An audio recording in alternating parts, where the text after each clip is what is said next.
রায়দাপুর থেকে বাইকটা নিয়ে এলাম রাইড করতে করতে, অথচ এখন কিছুই চালু নেই।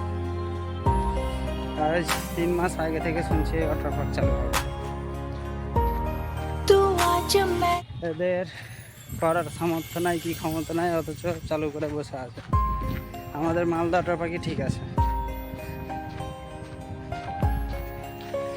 এখন আবার জিজ্ঞেস করলাম, ওনারা বলছে নাকি ডিসেম্বরে চালু হবে। ডিসেম্বরে আদৌ হবে কিনা তা গ্যারেন্টি নেই। মানে একটা কোনো দেখলাম যে রাইড চালু হয়নি এখন অব্দি।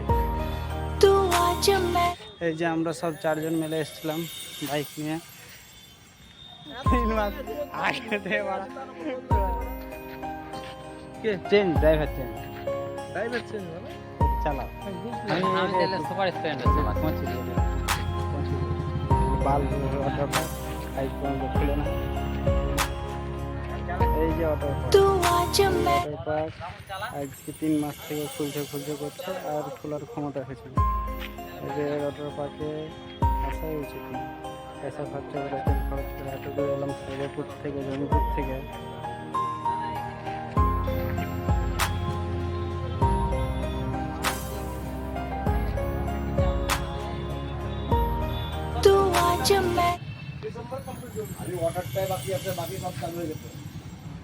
ওয়াটারটাই তো মেন ওয়াটার পার্ক।